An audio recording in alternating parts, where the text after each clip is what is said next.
উনি কালকে পরিকল্পনা করে বাড়িতে পরার মতো শাড়ি পরে এখানে এসেছিলেন। উনি এখানে থাকতেন, ওনার এটা একটা বদভ্যাস আছে, ধর্ণা দেওয়া, বসা। ওনার জন্য 5 স্টার হোটেলের ওয়াশরুম এসেছিল, ওইটা বিজেপি কর্মীরা তাড়িয়ে দিয়েছিল, ওই জন্য ওনাকে পালাতে হয়েছিল। উনি পরিকল্পনা করে এসেছিলেন এখানে, হাঁটছেন 4 তারিখে, ততক্ষণ বসে থাকেন। কি দেখলেন ব্যবস্থাপনা? প্রথম কথা হচ্ছে 4 ঘন্টা কোন ক্যান্ডিডেট বা ইলেকশন প্রক্সিমিটিতে অ্যালাউ করা উচিত। এনারা সম্মান দিয়েছেন, আমি আরো বা এখানকার ইনচার্জের এগেন্স্টে কমপ্লেন করবো না, কিন্তু ওনারা যেটা করেছেন হ্যান্ডবুকের বাইরে করেছেন।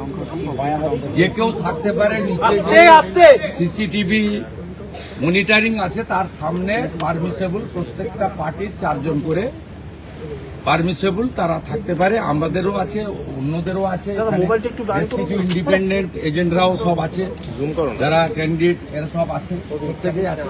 আর আমাদের যেটা ক্যান্ডিডেট বা ইলেকশন এজেন্ট করতে পারে with the proper permission from আরও, আমরা ভিজিট করতে পারি। যেমন আমি গেলাম, 5 মিনিট ভিজিট করলাম, সব ঠিকঠাক আছে কিনা দেখে চলে এলাম।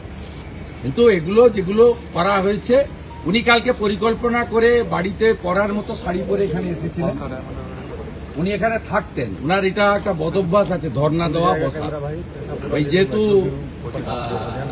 ওনার জন্য 5 স্টার হোটেলের ওয়াশরুম এসেছিল, ওইটা বিজেপি কর্মীরা তাড়িয়ে দিয়েছিল, ওই জন্য ওনাকে পালাতে হয়েছে।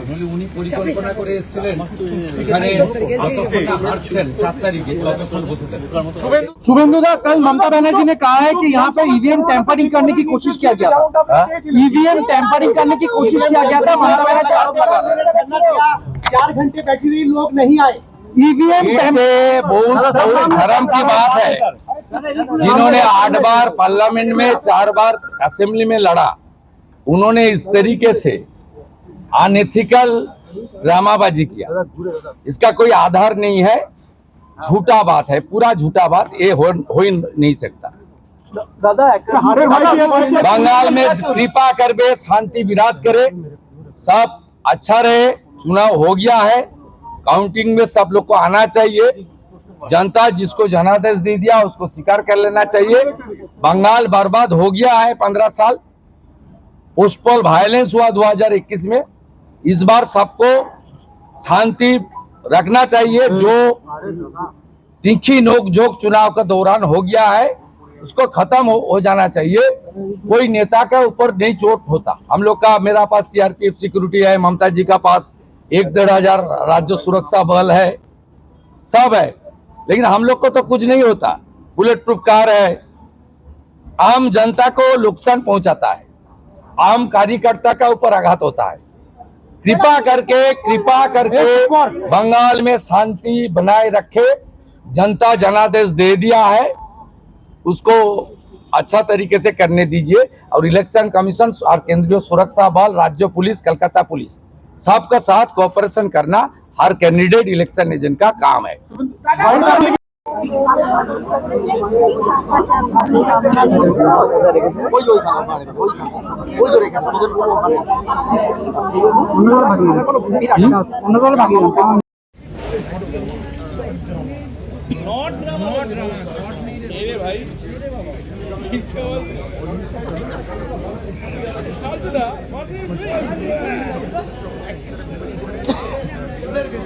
সিদ্ধার্থ একটাকে ছাড়, একটাকে দানা। আমি একটা, আরে এই তো এসেছি আমার